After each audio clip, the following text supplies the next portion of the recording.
all of the trappings of the genre, the music, the kind of everything about it that makes it exciting and interesting to watch just falls away, and we're left grappling with the reality of what exists after this life.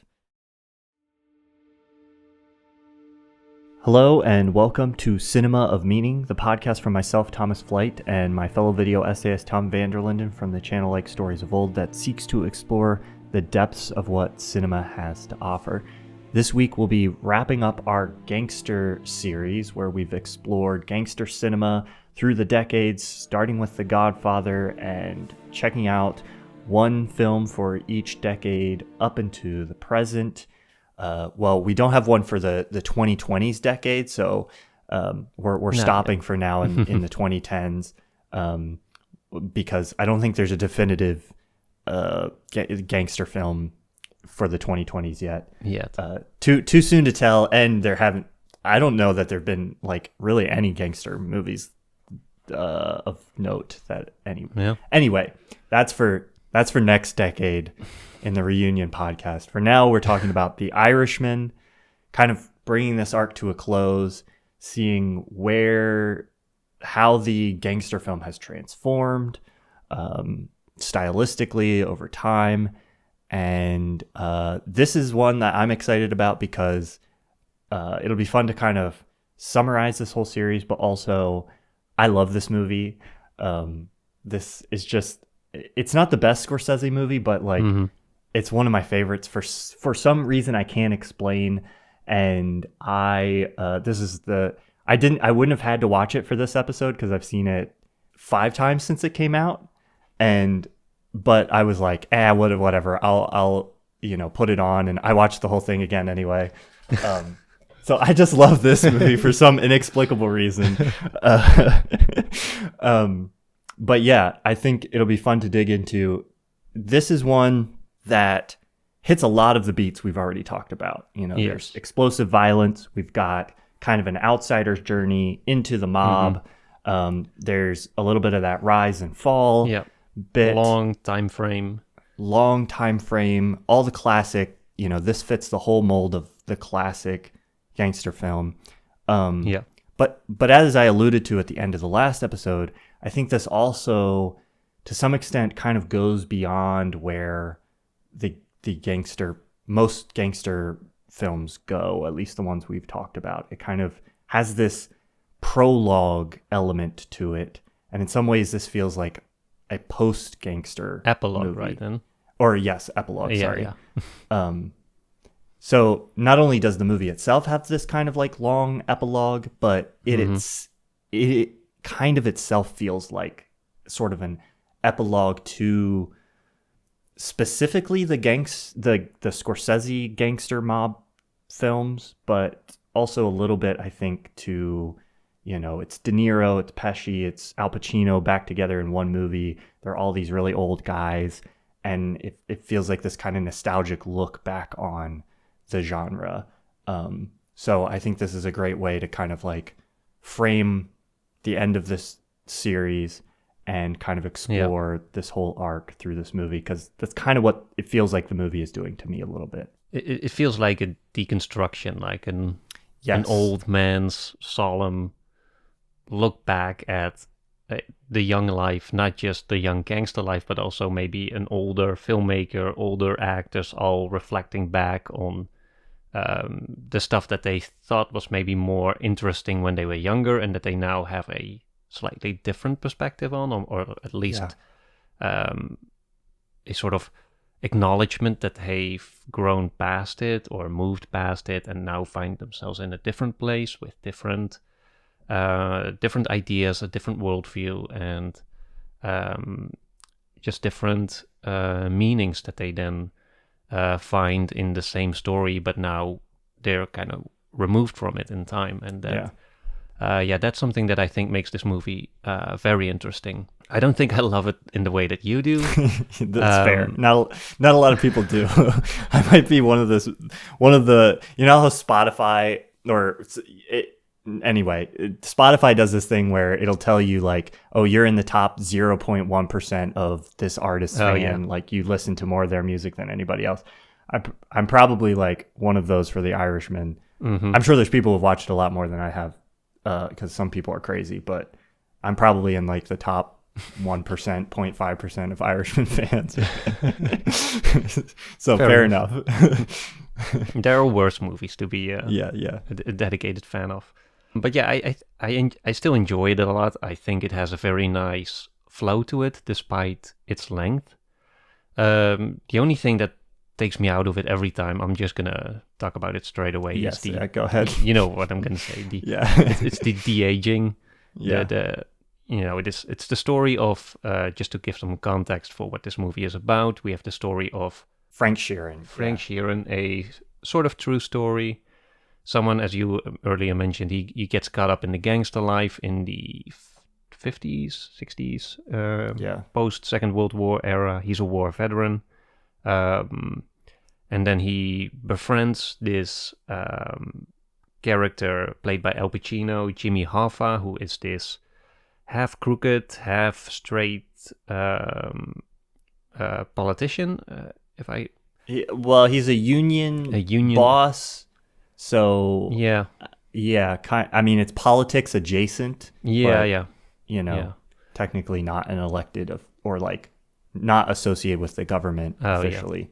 Yeah, I'm not sure how those constructions work in the United States, but that he's a friend who who has connections with the mob, but there's, as the years pass, those connections are increasingly causing like friction and tension to the point where the mob is no longer confident that they want Jimmy Hoffa to stick around. They tell Frank like it is what it is, which basically means he's gonna get cleaned up.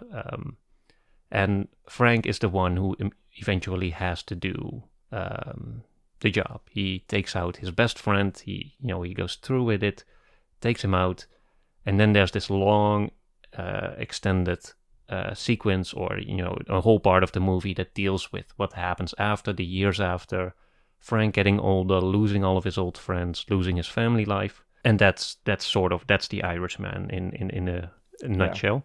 But so there's this perspective where you kind of start at the very end, in the story as well as in the production. You have these very old, not very old, you have aging actors, Al Pacino, De Niro, Pesci, Scorsese, all of them are, I think, near or past 80. Yeah, I don't know what all but they're all up there, yeah. They're up there, yeah. So that means for all the scenes in the flashbacks, all the youthful stuff, all those sequences, we have the same characters played by the same actors, but they are now de-aged with CGI. And it just looks terrible, to be honest. It just takes me, every time I see that first cut from Robert De Niro's old face to his post-Second World War young guy face in the truck, like it just breaks the immersion completely every time. I have no idea how old he is supposed to be. Like, is he 25? Is he 45? Like, what? I'm not sure. Yeah. What's the age that they were going for? Like, I'm not sure how it works with or if the timeline gives us any specifics. But yeah, I agree that first jump especially is rough, and it doesn't. It's definitely not selling the effect. Yeah. I will say, like, within, I'd say like 20 or 30 minutes after that, at least for me, I don't know, maybe I've seen it so many times I've just gotten used to it at this point, but like I don't think about it anymore. And so I get used to it pretty quickly. So it's like, it is definitely, I totally agree, even as someone who loves this movie, that the effect isn't quite working at first. Yeah. But it feels like ultimately, like, the part of it that's super distracting to me is like 20 minutes out of what is like a 3 hour and 20 minute movie. That's true. Yeah. So it doesn't like, it's not enough to ruin the effect overall for me. I will say what bothers me more is the stuff that they could have easily avoided, where it's like there's that bit where Frank's daughter gets like shoved by a grocery store owner or something, and he goes to beat him up, and they hold on this wide shot. Other people have said this. They hold on this wide shot of like De Niro quite a bit. De Niro like kicking this guy's hand, and you can just tell that De Niro's like an old guy. Like he has none of this young guy energy. He's kind of like, you know, his. Yeah. I know the character has arthritis, so it's like, but still, it's you know, he doesn't seem that menacing. You can clearly see that you can de-age the face, but it's harder to de-age the whole body, and the way his body clearly like transformed over the years. As men get older, like the whole physiques, they kind of shrivel a little bit. You know, the shoulders and the neck, they get like shorter. At least that's clearly what happened with De Niro. You know, that's not a critique or anything, but that's just what life does, I guess. And for some reason, it just... I'm almost wondering to what extent there's a deliberateness to it, because as you talked about that scene, which the scene where the wide shot, where it's so obvious that this is an 80-year-old trying to play a 40-year-old or something. And it's just, I mean, anyone on that production, you know, the cameraman, the editors, in hindsight, like they must have known, like this isn't selling like whatever it's supposed to be selling. Why not go for, you know, a stunt double, like a stand-in, and then do this CGI face over it, or just have like more of a close-up, or maybe some quick cutting to kind of hide away the real age of De Niro. But so I don't know. I'm not sure what Scorsese was going for in that sequence. If he thought like, oh, I'm sure it's going to be fine in post, or who knows? Or maybe, you know, this is probably overthinking it. Like I'm 99% sure this is not deliberate, but you know, you can make the argument, I guess, that it was intentional to sort of have the memory be construed a little bit by now having this old man sort of looking back and not being even able to fully envision or remember his own youth anymore, and only kind of seeing the memories as if he's replaying them now as the old man trying to, you know, sort of reflecting back on his life. In that sense, you know, I'm willing to go with it a little bit, but for me, still, it just, for some reason, it's also the eyes that for some reason just don't look at all. Like I watched, Godfather Part 2 not too long ago. We watched Goodfellas, all these movies with a younger De Niro. And it's so clear that they just didn't get the eyes right. Like this whole eye color has changed. There's even some fixes on YouTube that use like the deepfake stuff to impose like the younger De Niro face on the shots in the movie, and it does look, you know, it still looks a little wobbly, but at least it gets the eyes better. But yeah, I feel like they were like 5 years too soon on trying to do this movie this way, because it's like, since this came out, the technology that they used to do this like de-aging has like at least doubled in like how good it is. Yeah. So I get why. I mean, I've listened to Scorsese's explanations of like, you know, why he wanted to do it this way and et cetera, and it's kind of like it is what it is, I guess. I definitely see it as a flaw. I get what you're saying, where, you know, maybe there was intent behind it, and maybe I don't think that was. My read is that that's not what they were going for. I think they were just doing their best, and it's a long and complicated production, and I think some stuff probably just slipped through the cracks, and it kind of doesn't work in a few places. And I would just say, you know, I think those are flaws in this movie. It's a flawed film, but I think there's enough else that is compelling about it for me that definitely I'm like willing to overlook those elements and kind of get past them. Yeah, I don't want to linger on this for too long because it's already been talked about so much, but I will say I also watched, after I saw The Irishman again, I figured like, oh, now I'm in the mood for long, drawn-out movies. Then I'm also going to revisit the one that we missed in the 80s, which is Once Upon a Time in America, by Sergio Leone.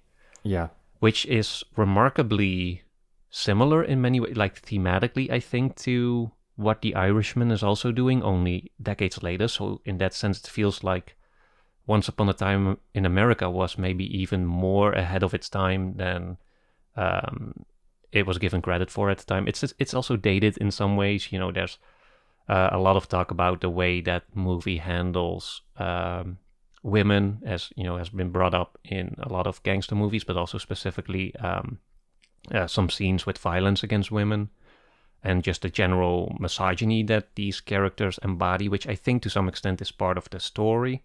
In fact, I'm definitely sure that there's a very textual element there where these characters, they start out from an even younger age. We see these characters as little boys, being first raised with like the culture of the gangsters before actually becoming gangsters. And I think that's a very pivotal part in that movie, where you can see the sort of, these more oppressive, like patriarchal values already being instilled on them from like age 10, 12, however young they are in those earlier scenes.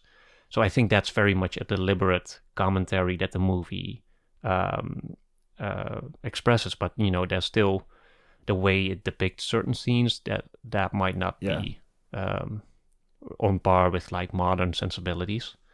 It's also fun to see that movie have a young Robert De Niro being aged up to like an old man to play the older scenes, because this movie, Once Upon a Time in America, is also very much a movie that starts with the gangster as the old, aging, quote-unquote survivor of the life, and now who's kind of feeling a certain emptiness, looking back, reflecting on his youth, and kind of deconstructing the gangster life that he thought or once thought was valuable and meaningful, and now only at the end of his life realizes that it was all like a waste. And that in that sense, I think it's a much more poignant like deconstruction as some other movies have, like Scarface maybe, or even Goodfellas, where there's a rise and fall, but there's that sense that, okay, maybe even if the roller coaster like crashes at the end, at least it was a fun ride. And maybe that leaves that space for the argument that, oh, maybe that's enough. And I think that's the kind of movie that we also see in the 2010s with The Wolf of Wall Street, which I think is very much the more direct sequel, or quote-unquote sequel, to Goodfellas in that sense, in the way it stylistically and thematically portrays the not quite gangster life, but sort of, I guess, the modern version of it.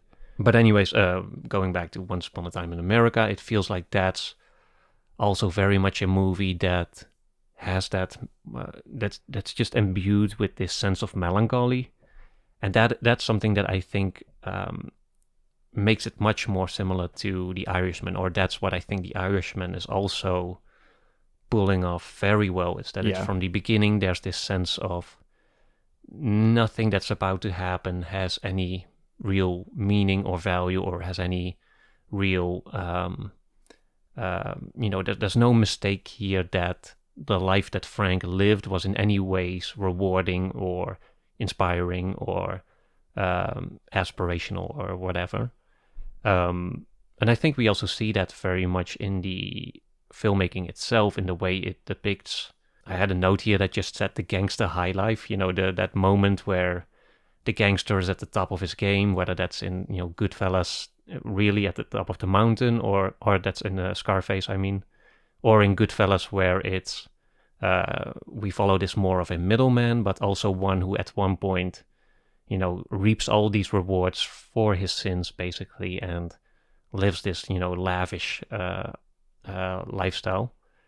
And watching Irishman, I was just, at one point I was wondering, like, we're not seeing that at all. Like, there's no sense that this life is particularly rewarding to Frank. There's this sense that he wants to make a little bit more money to protect his family, a family who's also mostly absent and mostly suspicious of him. There's this recurring sense that his daughter is afraid of him and afraid of Pesci's character. So it doesn't feel like there's this romanticization, that kind of middle part of the movie where the gangster high life part, as I called it, that to me feels like it's totally missing here. And that's something that I also thought was very interesting. The opening shot of this is this slow kind of or not dolly, but steady cam sort of tracking shot through this retirement home. And it very much feels like Scorsese said in an interview that this wasn't intentional, but I think regardless of what he intended, it's impossible not to relate it to like the similar shots from Goodfellas, where and he used those shots in Goodfellas to kind of portray what you're describing, which is like the best parts of being a gangster is this feeling of camaraderie, and he goes into the Copacabana and he knows everybody and he's a high roller and he gets all this special treatment. And this movie opens up out of the gate with kind of this stark reality of what's left over after this rise and fall. We kind of start at the end and frame everything within that. But then I think you're right that even as we go back into it, there's not the same rewards for Frank. And we get a portrait of him very much as somebody who does this almost this is not at all to an excuse or like a justification for his behavior or what he does, but almost as a response to like war trauma this sort of, he directly relates this feeling of, at one point he says something about just follow orders and do the right thing. And he's talking about basically doing hits for the mob. Mm-hmm. And you can see kind of in his mind this equating of how he operated in war, following orders, and then how he operates in the mob. When he first talks to Hoffa, he says, I felt like I was talking to General Patton. So we get this feeling of this guy who maybe has PTSD, who knows what happened to him or like, but he for some reason is attached to this way of functioning that he learned while he was in war. And he either continues to want to be in that or just feels comfortable in it, or that's where he feels power. It doesn't really dig into the reasons why exactly, but it definitely draws that connection, which I think is an interesting one. Yeah, that's one I wanted to also bring up, because that's we haven't really talked about the relation between the gangster movie and the Second World War, even though a lot of these movies are set, with the exception of Scarface, are set somewhere after the Second World War. And also in the Godfather, Michael Corleone was specifically a war veteran. Here again, we have Frank being specifically a war veteran, and also one that I think was exposed to way more combat than the average soldier was. I think I saw somewhere that it was the average U.S. soldier in the Second World War saw like 80 days of combat, active combat that is, and I think Frank was mentioned of having seen like 400, so it was kind of like this small note that he was overexposed to violence and combat, and also to sort of a form of corruption. He recounts that scene where he was supposed to bring like these prisoners of war into the woods, and they wouldn't tell him what he had to do, but it was sort of clear in the subtext that he had to shoot them, which is also a big thing in the mafia life or the gangster life, which is the one thing I also think we haven't mentioned yet as a sort of common trope. We've been listing like all these, trying to get at all the common characteristics of the gangster movie, and I think the one that we haven't mentioned yet, maybe we did, but is the idea that there's this sort of code language between the gangsters, which is also very much an explicit thing in The Irishman, where they don't say like, "Oh, you you are a hitman. No, they say, you paint houses. And there's that whole the iconic, or at least I think one of the highlight moments in the movie for me was that where they tell Jimmy Hoffa, like, it is what it is. Yeah. Which basically means, like, we're done with you, we're going to kill you. Yeah.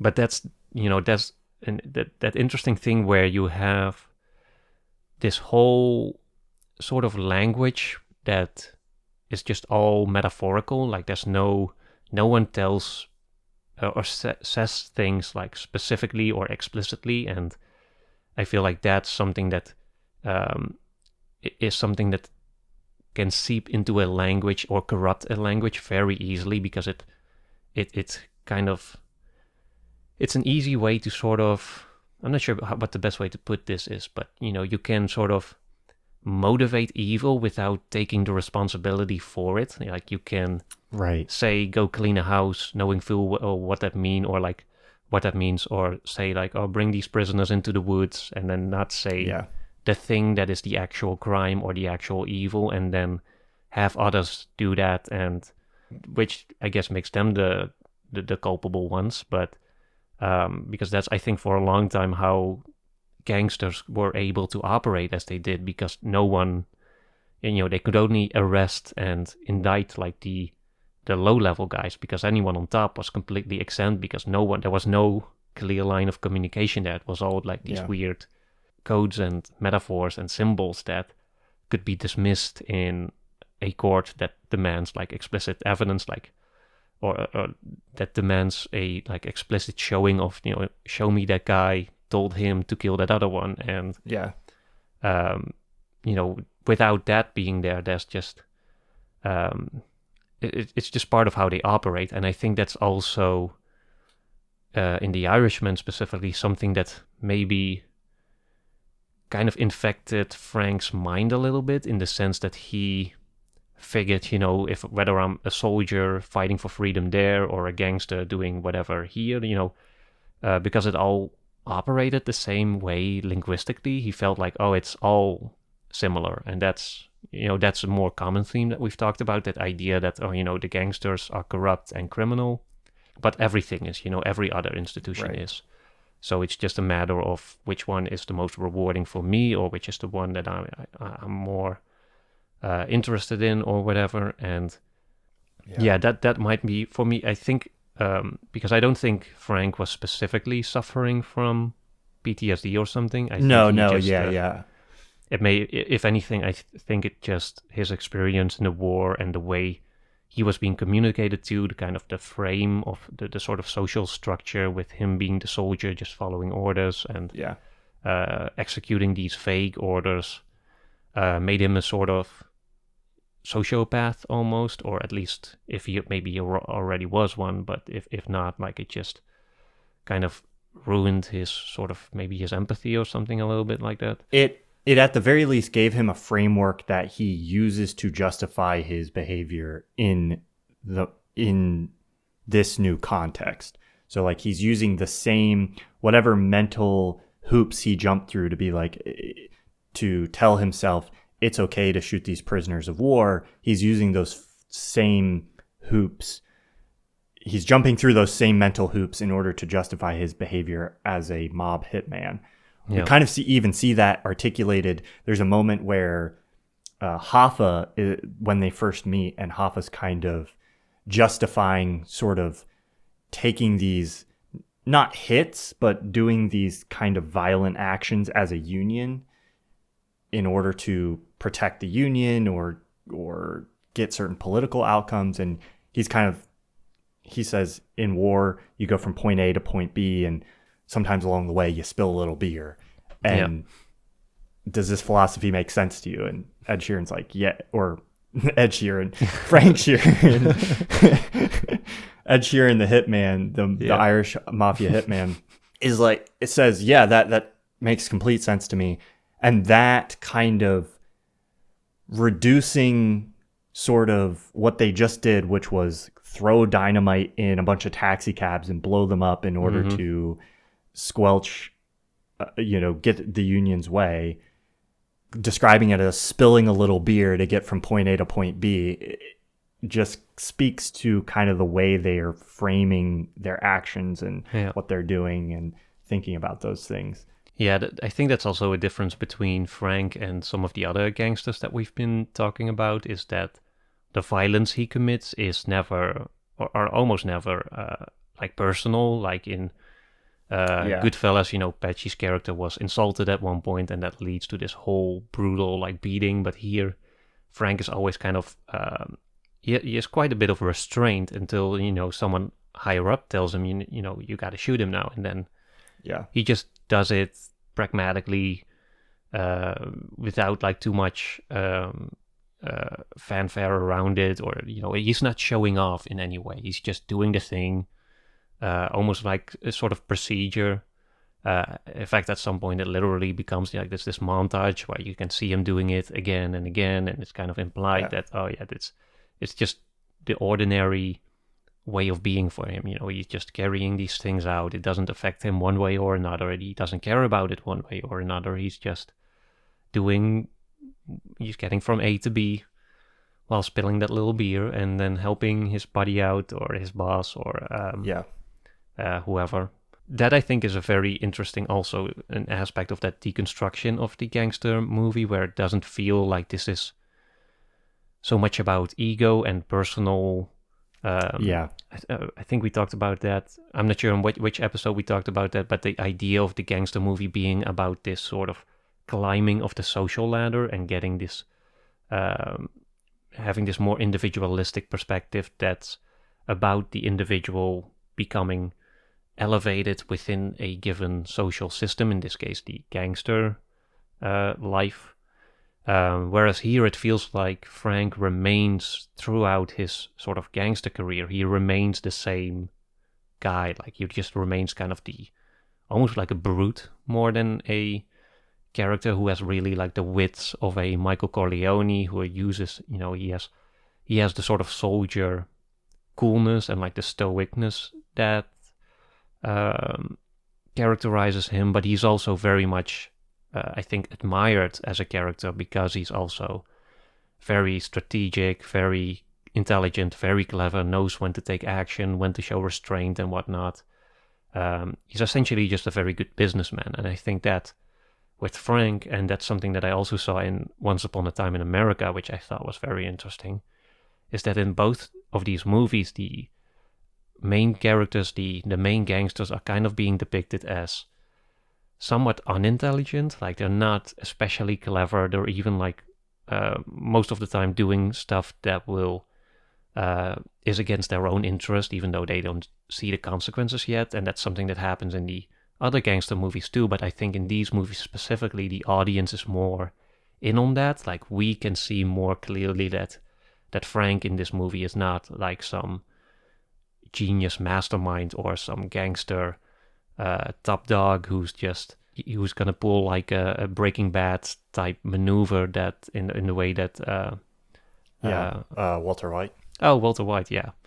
That's something that's often admired about these characters, that despite their sort of sins and despite their just quote unquote evilness, to say it in a somewhat cartoonish way, there's also an admiration for like the idea that these characters are also clever and can outsmart their rivals and their opponents. And I think that's also an interesting element that's very much being deconstructed here, that Frank's not this, and that in fact most gangsters are not like these strategic, evil geniuses that are always 5 steps ahead of the competition, but are just going along and doing whatever and causing chaos in whatever it is that they're up to. And I think that's also something that comes back beautifully in that interaction between Hoffa's character and the Italian guy that he goes to prison with, and they have like an argument. Tony Pro, yeah. Yeah. So they develop a little beef over nothing, and then later there's this meeting where they're supposed to make amends, become friends again. And then Hoffa, he blames him for being 15 minutes late, which he thinks is rude, and the other guy is still pissed at the other one because he used a racial slur against him or something, and it becomes clear from the very beginning that there's no way that either of them are gonna give like an inch to the other. Like, he's not gonna apologize, he's not gonna apologize, and then 5 minutes later they're rolling over the floor, trying to kick each other's butt, and it's just such a perfect sequence, I think, to show how these negotiations really go. Like, this is not Michael Corleone sitting with his cigarette, like being cool, saying the smart thing. These are just clearly like two people who are going to make the worst possible decision for their own good, even just because they cannot get over themselves, and because they cannot really, they specifically lack that ability to look beyond their own ego and beyond their own issues to make the smarter decision here. And that's one of my favorite scenes in the movie, actually. Yeah, that's a great one. This movie has so many. One of the things I love about it is it has so many of those little scenes that are wonderful. Like, a lot of the smaller characters in this movie are the ones that are the fun and charismatic characters that normally would headline a movie like this. So I think you're totally right that kind of putting Frank center stage and having him be this character who has almost no charisma compared to like a Goodfellas or a Michael Corleone. Frank is not cool at all. There's no moment where you're like, oh wow, this guy's cool. And a lot of the characters are more comical and kind of goofy in a sense. And this is a reflection, I think, of kind of that shift we would have seen in the last decade, where, you haven't seen The Sopranos, but The Sopranos kind of helps with that transition of Tony Soprano as this mob character. It's kind of like he thinks he has this cool, like, charismatic sort of macho mob vibe, but really you can kind of see through that to what is, somebody trying to have that. And that's how most of the people feel in here, where their ego, everything about them is a little bit more transparently them trying to, be bigger than they are, or being more sociopathic. It feels like everybody's kind of stripped down a little bit to their raw components, including Russell, Joe Pesci's character, who I think is an excellent kind of flip on the character he plays in Goodfellas. He's the opposite of Tommy. It's just like quiet poise and raw power. The guy like doesn't say anything. He's not a personality. He is basically this like machine that functions on respect and like power exclusively. It very much feels like taking all these pieces and framing them in a very different way. Yeah.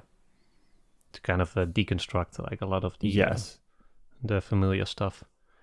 Yeah, I think that also, to kind of bring the act of deconstruction, like, I think, to a conclusion, like, there's the ultimate thing I think that this movie clearly subverts compared to, now I guess it's there in all the gangster movies, but I think most explicitly here is that idea that while the gangster life presents this ideal of like brotherhood and loyalty between friends, and this family life that's competing against the other families or whatever, I think this movie very much makes that statement that no, this is actually really is a facade for what is ultimately just a playground for other like betrayal and complete isolation for any individual. And that's, I think, what this final stretch of the movie demonstrates so uniquely, is that they really just end up pretty much alone. Like, there's no real bond between these characters that I guess there's a little bit between Frank and Russell's character as they kind of age together in prison, but it just doesn't feel like, Frank towards the end commits like the greatest act of betrayal that he's ever done. That it's I think on par with like Michael shooting his own brother Fredo in The Godfather Part 2. That there's ultimately like this idea that whatever promise of loyalty or friendship or brotherhood there is within this life, it's ultimately meaningless and void. And I like the way this movie, again, similar to Once Upon a Time in America. Did you see that movie? I forget, or no? No. Okay. It's really an interesting companion piece, I'd say, to this one, because it deals very much with these similar themes. I won't spoil it then for you too much, but it sets also, like The Irishman, it sets a lot of the stuff up early, and then you kind of see how it unfolds rather than have it be some kind of big reveal towards the end. But yeah, the thing about The Irishman that I think I admire most is specifically that final stretch. After Hoffa is dead, and it's kind of you see Frank remarking like it really was as simple as that, or something along those lines, which kind of plays into the mystery, because Frank Hoffa, I think, was never found. He was declared dead eventually. But it's sort of an open case as far as I know, right? Yeah, there's people who don't even believe this account of the story, which is based on a book that forgive me, people out there, if I don't get my details exactly right, but Frank Sheeran kind of admitted to some things, and there's people who don't even believe that he did all this stuff. There's people who think that he was kind of sort of basically falsely admitting to some stuff in order to make himself feel more significant, or I don't know how much bearing those claims have, but it is an open question to the point where even Frank's own account of the story is questioned. Yeah, I think there was some like a confession he made on his deathbed or something, but right. I think the idea that he might have been making it all up, like the story in which he looks like the worst possible guy, and the guy who ends up with nothing, is somehow even more pathetic than him having actually done that. Yeah. But yeah, I'm not sure what kind of fame he thought he was making out of that. Or right. I agree that this last kind of 45 minutes or hour of the movie or whatever, basically from the point where they get to where they're going, or Russell conveys to Frank, we're going to go up to Port Clinton, you're going to be involved in this, essentially, in not so many words, kind of leaves it to Frank, hey, you're going to be a part of this hit. And Frank still kind of to the last minute is thinking they'll be able to work out a meeting, but he's gradually, slowly realizing that's not what's going to happen. That's basically also the like framing device of the movie, right? They begin on that road trip that eventually leads to Hoffa's murder, and then in between we get the sort of the flashbacks the earlier bits. Yeah. And there's two things about this last segment that I think, which is what makes this movie something impressive to me, because before that, it's already starting to deconstruct the gangster genre a little bit. We've already talked about some of that. Even the choice to kind of, as we're introducing characters, put up those little title cards that say how they died is kind of... Yeah, that's great. It's already, from the beginning of the movie, it's already being planted in our mind, like every one of these people is going to die in some kind of way, except for that one guy who gets the card that says he died of old age, because he was well liked by all. Tony Jack, I think was his name. Died a natural death. Yeah. Yeah. That section, it's fun Scorsese gangster flick material with a little bit of a twist.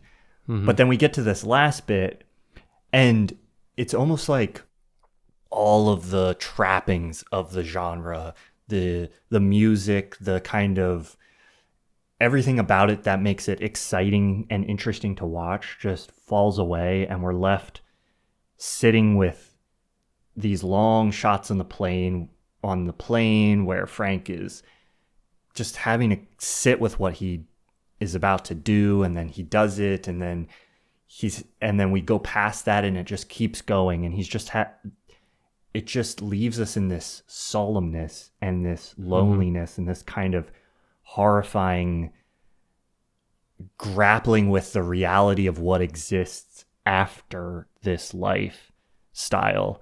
And I think that's where it really goes beyond sort of the material examination of the gangster life, where, you know, in Goodfellas, we see Henry Hill's rise and fall materially. And by the end, he's just another guy, but he's living in a suburb. But there's no real examination of like what is happening to the inside of Henry Hill during that process. How does he feel? Is he fulfilled as a person, or has this lifestyle had some kind of impact on him? We get a little bit more of that, I think, in Scarface, where you kind of feel the rot inside his character. But still, by the end, he's kind of going out in a way that feels like... Yeah, feels fitting to the kind of lifestyle that he had. Yeah. Right. And in this movie, we just get like 20 minutes of watching this guy die, and he's terrified of death. He doesn't want to be cremated or buried because he doesn't want to die, and he can't talk to his family, and he can't, like, he's going to a priest because he feels guilty, but he can't even bring himself to like actually confess what he's done in any like meaningful way. He can't even feel remorse, even though it seems like he's kind of trying to, or like there's barely a hint of remorse there. And it's just it's such a bleak depiction of, I think, what this life would probably do to you. Like, you know, what this would actually feel like if you betrayed everyone in your life, if everyone you knew died, if you were backed into a corner where you ended up killing one of your best friends because your other friend basically said it's him or me, essentially.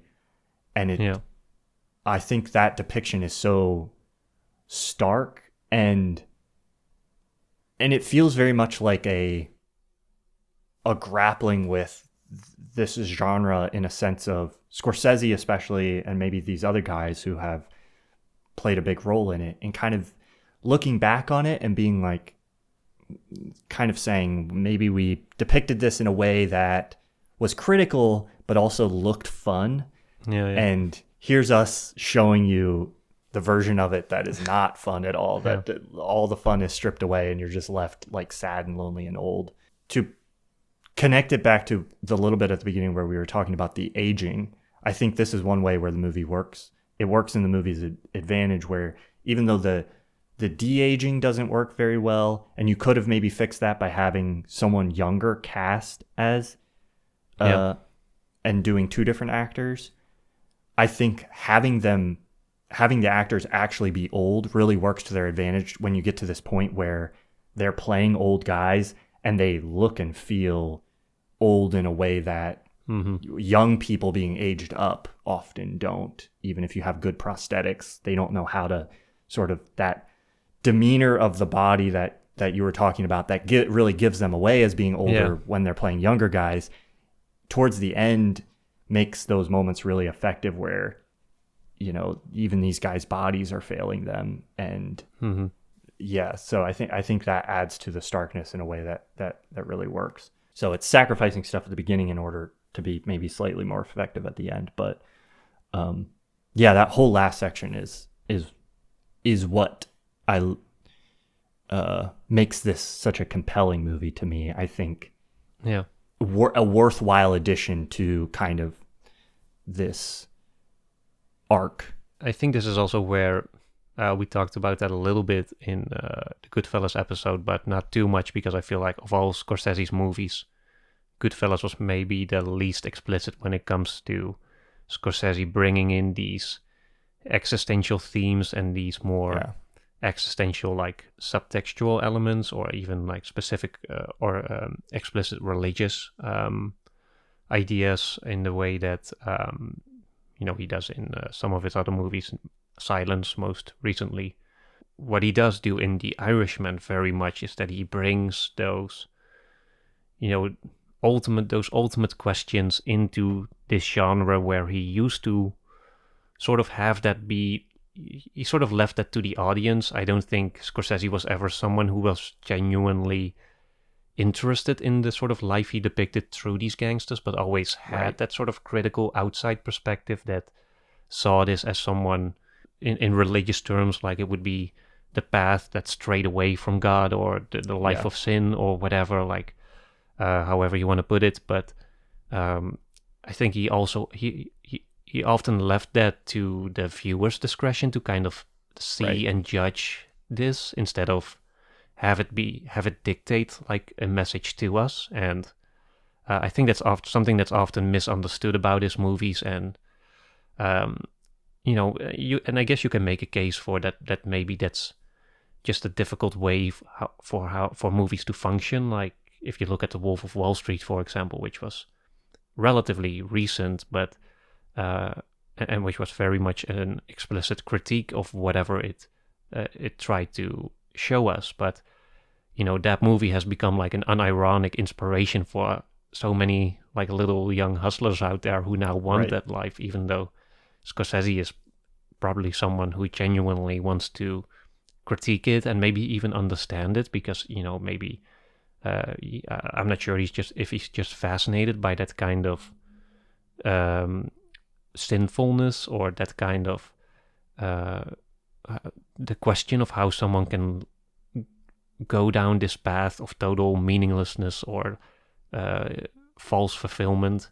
But anyways, in The Irishman, I think that's I love the way he brings that in much more explicitly. Like at the end, as you talked about, there's this whole sequence where he's looking for his coffin, he's contemplating the way his remains should be handled, and there's this question of like death and finality, and what it means to move on, or what it means to die, basically. And I think he handles it with a lot of grace in this movie, and then not in a way that I think is too in your face about it. With it's not trying to, I think, specifically like promote certain ideals or certain religious ideas or whatever.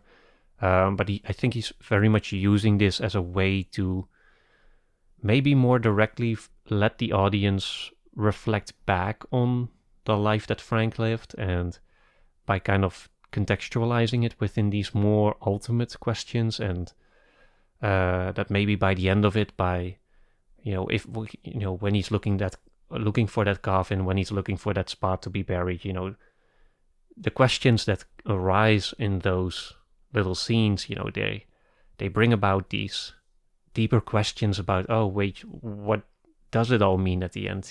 Does it what's the thing that I really care about at this point? And that also makes anything or everything that happened before that look sort of trivial by comparison. Like the question of like, oh, should you swallow your pride and not take a little offensive comment or whatever? Or, yeah.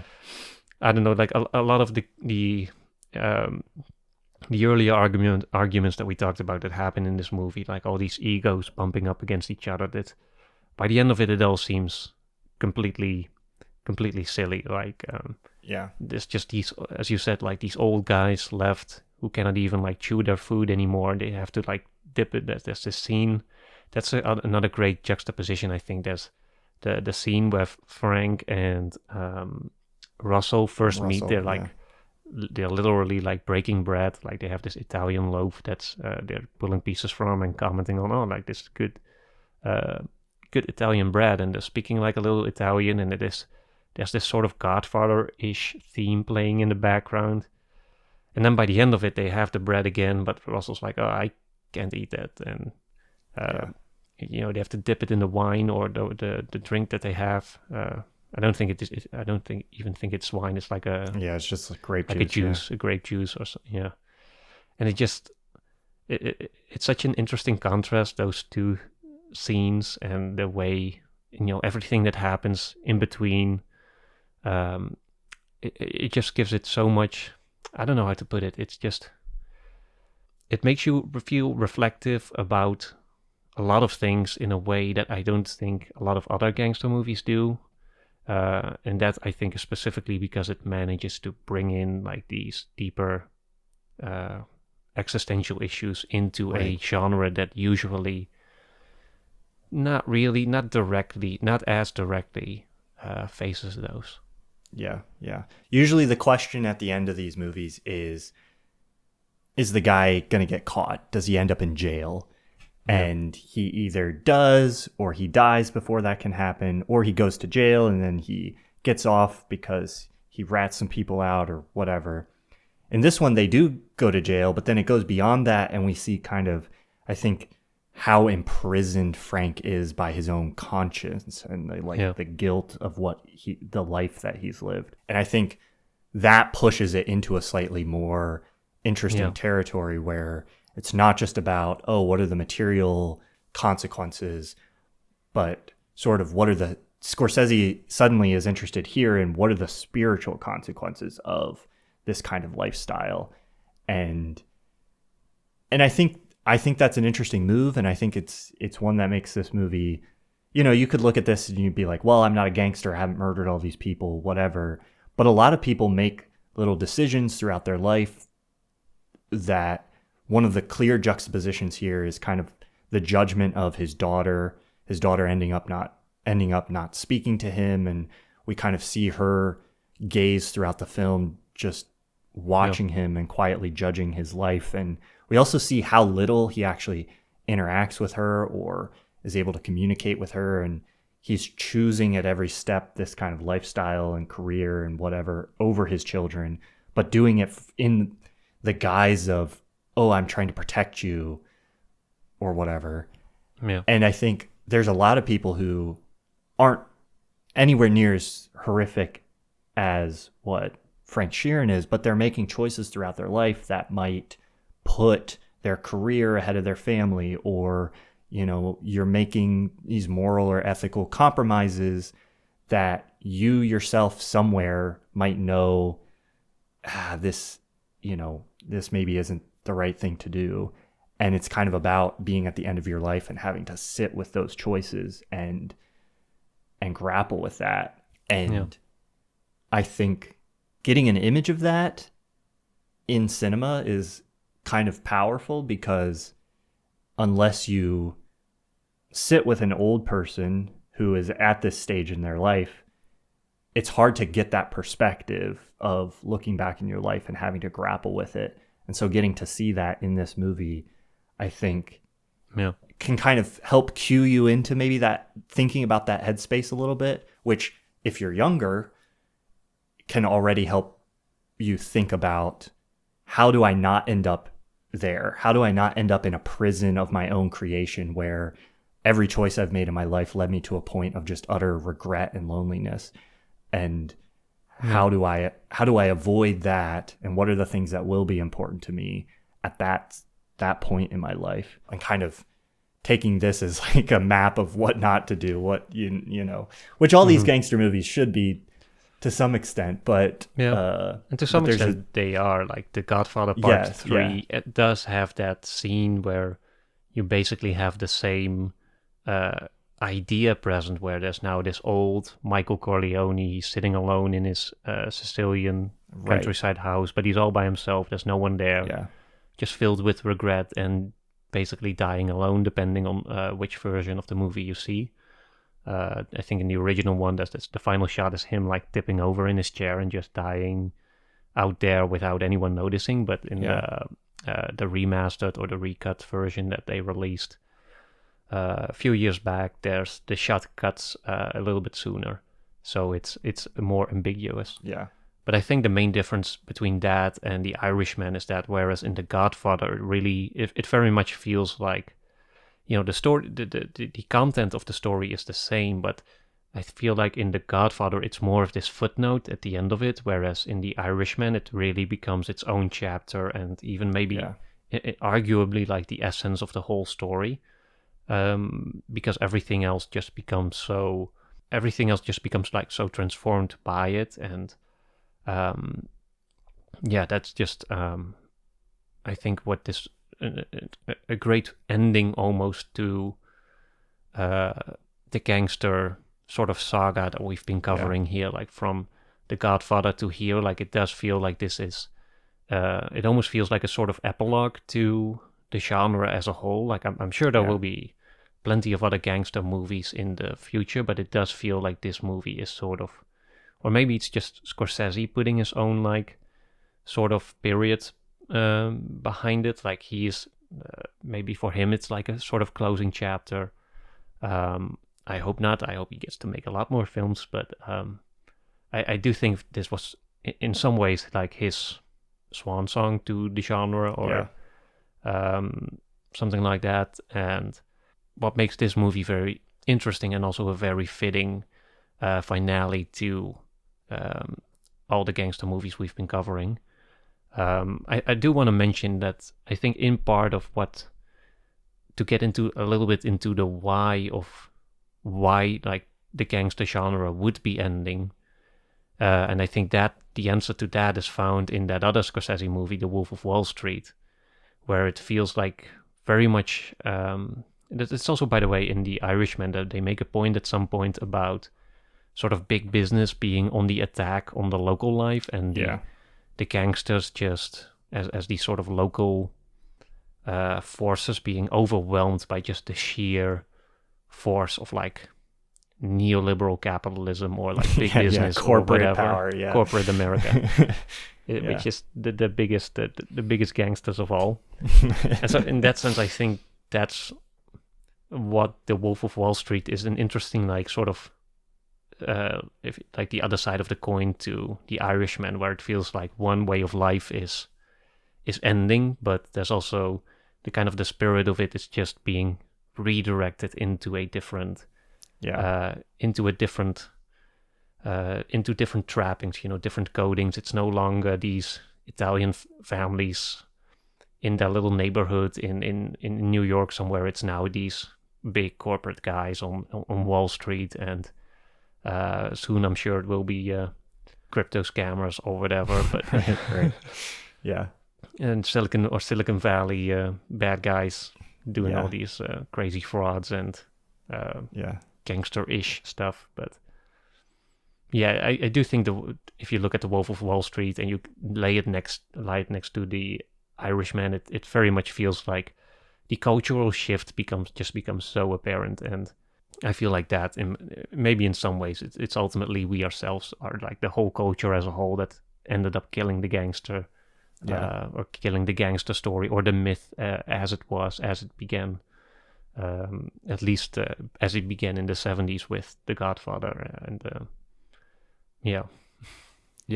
No, I don't think I can add much to that. I think that's been a theme that's kind of been creeping in at the edges during this entire series, and we see it kind of more explicitly in Scarface, but then also we saw it last week with American Gangster in that opening where I forget his name, but the gangster that dies at the beginning. Yeah, he takes his protege, his driver, into the store and is kind of like, look at these big impersonal supermarkets, and this is kind of the death of this old way of life.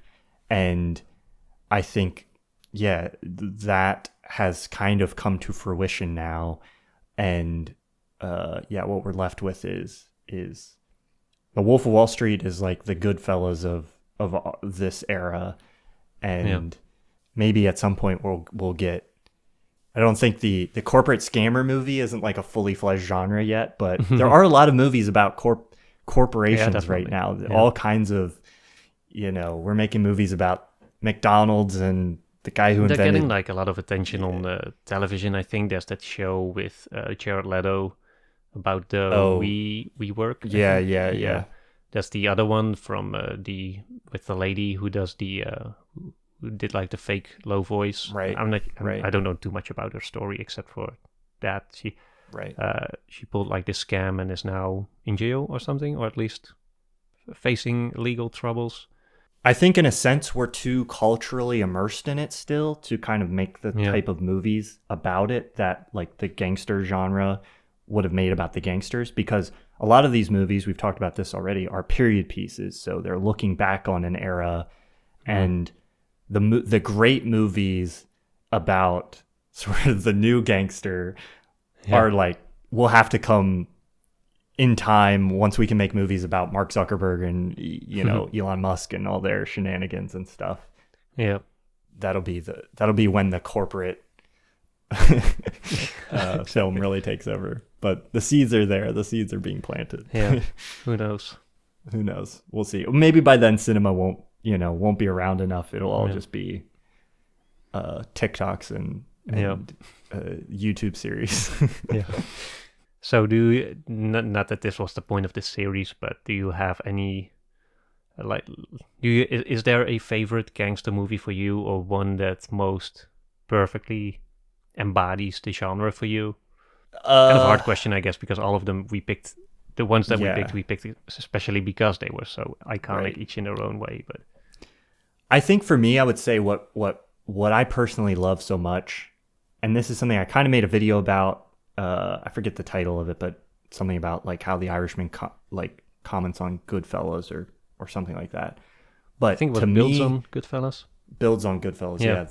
The sort of dialogue between those two movies, I love each of them. I think Goodfellas is the gangster movie to me. Oh yeah. But the relationship between this movie and Goodfellas specifically, kind of how stylistically they're talking to each other, the way different scenes and moments comment on each other, and then how this kind of extends that story and shifts it, is, I think, one of the coolest. A filmmaker making something really impressive early in their life, and then making something else that kind of extends that and then reflects on it. And also, I don't know. I think that's so fascinating to watch, not just as a viewer because they're both cool, interesting movies, but to see somebody doing that with their own art and multiple people like De Niro and Scorsese together, kind of looking back on it, and Pesci also. Yeah. If I have to cheat the question to be two movies, I think that combo to me. Yeah. But that's a tough. I mean, The Godfather's iconic. There's so many. Yeah, it's not to say like you have to pick one and then say the other ones are shit. Yeah. But yeah, what about you? If you had to pick one, is there a standout? For me, I think I'm more of a Godfather guy, like part 1, 2, even 3. I think especially the first 2, they just have this almost mythical quality to them that make them feel a little bit divorced from actual reality, which I like. They make it feel a little bit more like Shakespearean, which to me is just a style that I'm very responsive to, I guess. Yeah.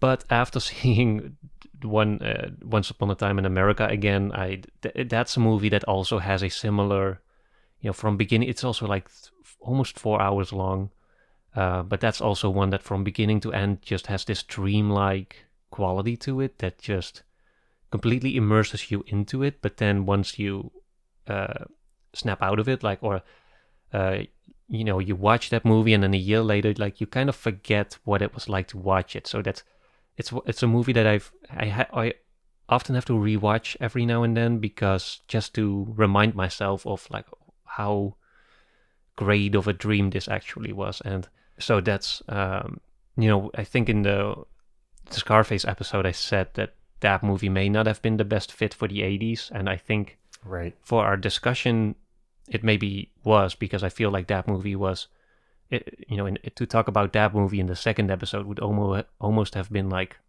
premature, because it was in so many ways, especially now after The Irishman, it was way ahead of its time in that sense, I think, because it very much, I'm sure you're gonna love it, but the it just builds on so much, or I guess The Irishman builds more on what the Once Upon a Time in America did, but it covers so many of those same themes, and it already deconstructs the genre so completely. And in that sense, I think that's just also aside from the gangster genre stuff, it's just one of my favorite movies, because it just deals with so much more than just the gangster life. It brings like all these bigger questions into it, all these bigger themes that, in the way that the Irishman also does at the end. But for me, does it with a little bit more cinematic grandeur, I'd say. Yeah. No de-aging, only up-aging. But yeah, that aside, I like all of these movies a lot. It's a fun genre. It's a very entertaining genre, but also I think indirectly, I'd say more a very meaningful genre to me. I think we talked a lot about issues of like ego, masculinity, grandiosity throughout, these episodes. And I think those are very important elements to talk about and to have some sort of mindfulness about.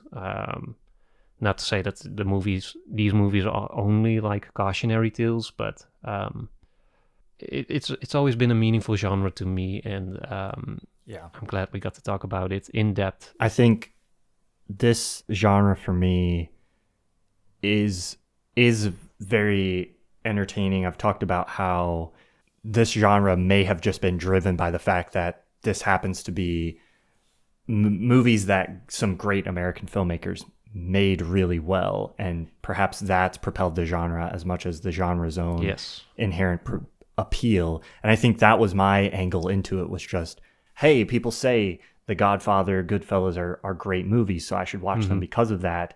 And then because they were great movies, kind of becoming interested in this world, becoming interested in the mafia, the mob, and these stories and this genre and its tropes, and then exploring it from there.